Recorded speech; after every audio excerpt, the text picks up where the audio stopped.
Qui es-tu, Ajax Attila? Alors évidemment, c'est pas son vrai nom. Vous aurez peut-être reconnu sous ce pseudonyme Ajax Attila un conseiller des présidents qui reste alors que les présidents, eux, passent. Un monsieur qui s'est plusieurs fois illustré par des idées assez étonnantes, voire pour certains, carrément choquantes. Alors qui est-il? Qu'en penser? Je ne sais pas, j'interroge à son sujet le tarot de Marseille.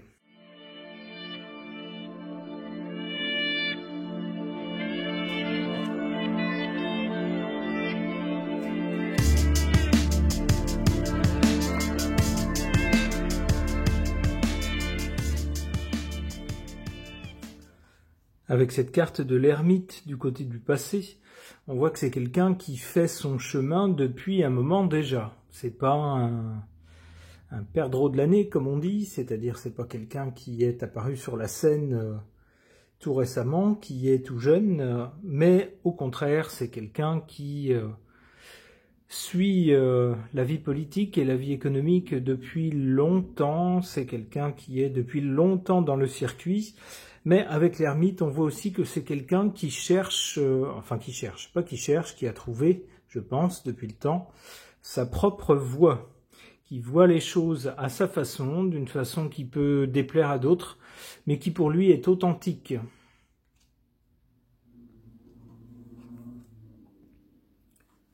Pour le présent, on a, concernant ce monsieur, cette carte du pendu, c'est-à-dire que, a priori, au présent, c'est pas quelqu'un qui agit désormais, mais plutôt quelqu'un qui regarde les événements et les analyse et cherche à dégager des événements, de son expérience, une certaine philosophie. Pour l'avenir, on a le concernant la carte de la papesse, ça lui va bien. C'est quelqu'un d'intelligent, la papesse, et c'est quelqu'un qui est dégagé des sentiments pour se concentrer sur les faits, la logique. Quelqu'un qui note aussi, qui fait des relevés, qui note tout, on le voit dans un livre, qui consigne son savoir, mais qui ne dispense pas son savoir aux autres, ou alors seulement à un très petit nombre. Mais son savoir n'est pas destiné à être divulgué au public.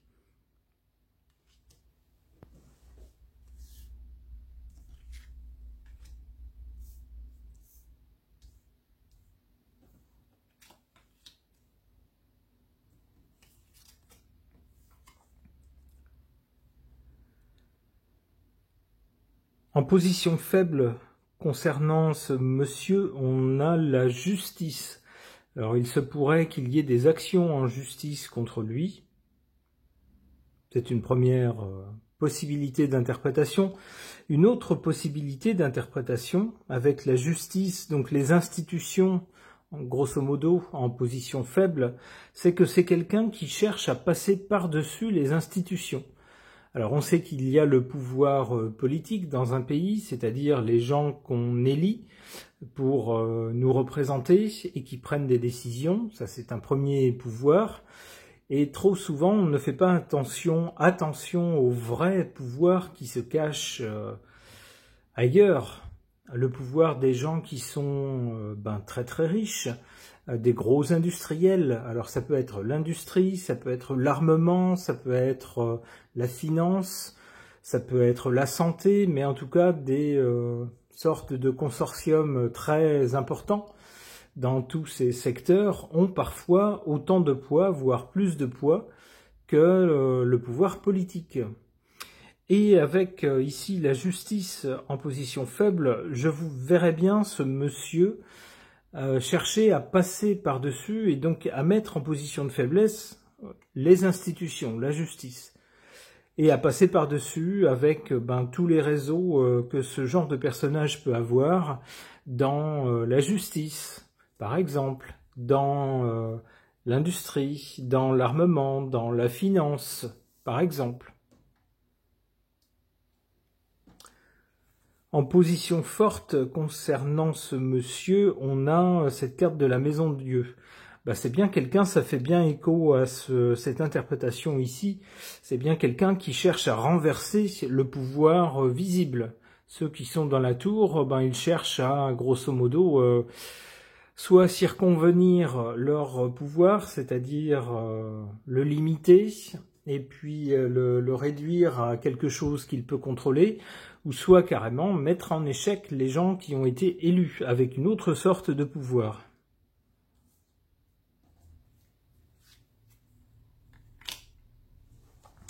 Alors la papesse d'abord et le soleil ensuite, ça me fait penser que concernant ce monsieur, il y a de secrets qui vont être mis à jour. Donc des choses que ce monsieur ne nous dit pas, tout simplement. Chacun a ses petits secrets, on ne dit pas tout, mais à l'avenir, il semble que concernant ce monsieur, il y a des choses qu'il n'a pas dites, qu'il a gardées pour lui, qui vont apparaître au grand jour.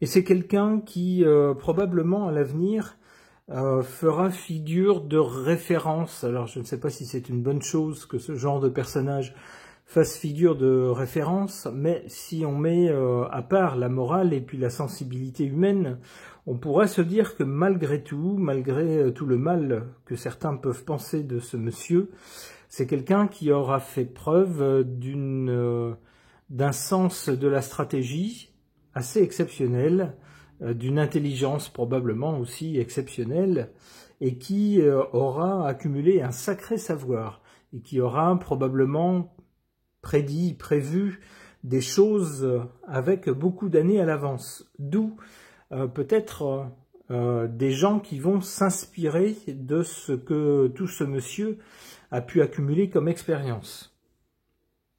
Allez, une dernière pour lui. Tempérance. Et puis peut-être que finalement, mais beaucoup plus tard, le rôle qu'on prête à ce monsieur, alors on dit que c'est quelqu'un qui a influencé les politiques au plus haut niveau, si vous voyez ce que je veux dire, et bien peut-être que plus tard, finalement, on relativisera son rôle. Alors c'est certainement des rumeurs que lui aime voir colporter, connaissant et si je devine le profil psychologique de l'individu, je pense qu'il doit savourer le fait qu'on lui prête un pouvoir qu'il n'a peut-être pas. Et peut-être que plus tard, justement, on reviendra sur un peu l'influence qu'il a pu avoir. Ok. Concernant Ajax Attila, et pour essayer d'en savoir plus sur ce monsieur, j'interroge l'oracle Mirette.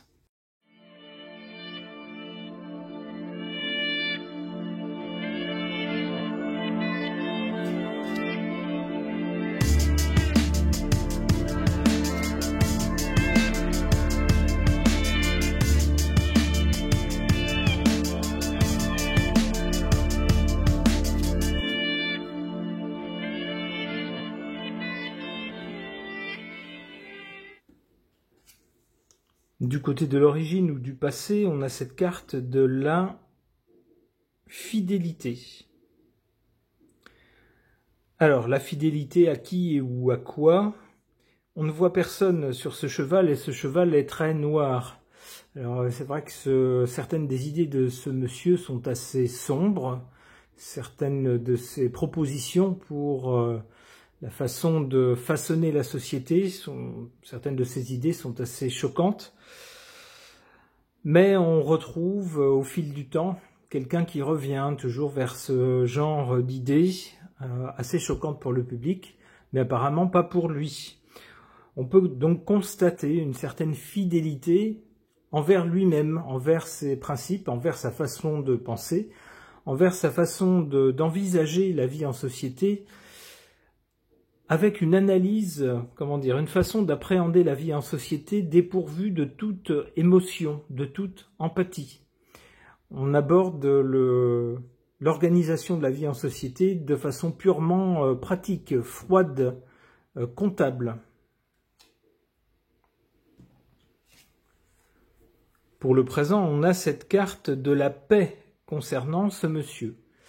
Toutes ces propositions pour la façon dont on doit vivre en société visent à créer une société où, on va dire, il n'y a pas place à l'hésitation, au chaos, aux choses hasardeuses. Non, non, tout serait organisé de façon presque mécanique, assez froide. Et puis les gens seraient doucement poussés vers des choses un peu inéluctables, une organisation de la société inéluctable. Pour lui, voilà, on aurait une société qui serait idéale à sa façon, à lui évidemment, ce n'est pas forcément l'idéal des autres, avec des gens qui ne se rebellent pas, des gens qui vont naturellement vers les choses qu'on leur propose, sans voir le but caché, un but parfois assez sombre, et puis en offrant suffisamment de distraction aux gens pour qu'ils ne réfléchissent pas ou n'essayent pas d'autres chemins, on a une société, mine de rien, paisible, où tout le monde est content. Du côté de l'avenir, on a cette carte du médium.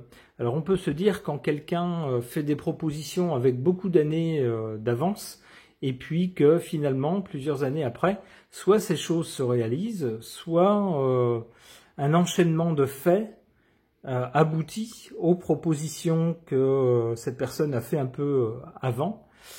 On peut se demander si cette personne n'a pas eu des dons de médiumnité, de voyance, pour voir un peu les choses à l'avance.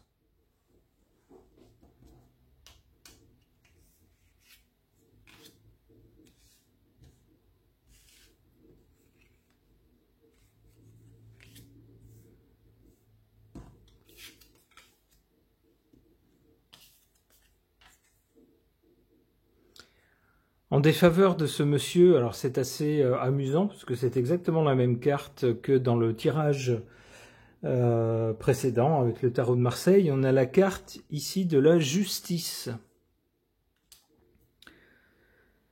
Alors on peut voir, on peut interpréter cette carte de différentes façons. Ici elle est en position faible, on peut dire que l'idée que ce monsieur se fait de l'organisation de la société est particulièrement injuste.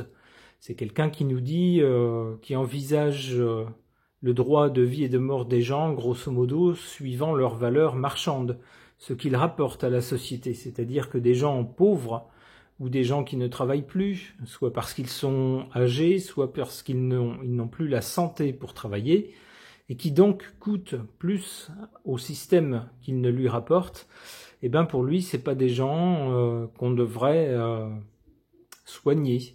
C'est des gens qu'on devrait laisser partir, si j'ose dire, pour parler à mots couverts. C'est donc une société particulièrement injuste que ce monsieur envisage, d'où la justice ici en position faible. Et puis on pourrait voir cette carte comme précédemment. Avec la justice, on pourrait voir les institutions qui définissent une société, qui font fonctionner une société. Ce monsieur essaye très souvent de passer par-dessus les institutions pour utiliser un autre pouvoir, le pouvoir des personnes riches et influentes. D'où une justice ici et des institutions qui sont en position faible. En position forte concernant ce monsieur, on a cette carte du stratège. Bien sûr que c'est un stratège. Bien sûr, c'est quelqu'un qui depuis longtemps analyse les rouages d'une société et essaye de prédire, suivant les options qu'on choisit et celles qu'on délaisse, qui essaye donc de prédire l'avenir d'une société, ce qui risque de se passer et ce qu'il faudrait faire pour que tout fonctionne. Il est donc bien question de stratégie avec ce monsieur, et c'est quelqu'un qui semble exceller dans ce domaine.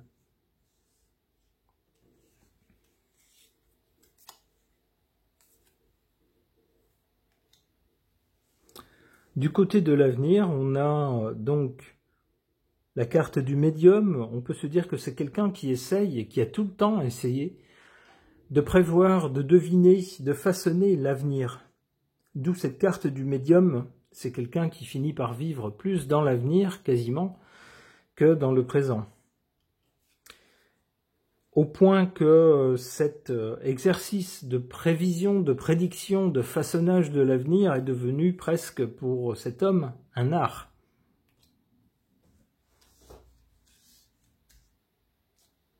D'ailleurs, les puissants ne s'y trompent pas, puisque c'est quelqu'un qui a ses entrées dans les arcanes, dans les couloirs du pouvoir.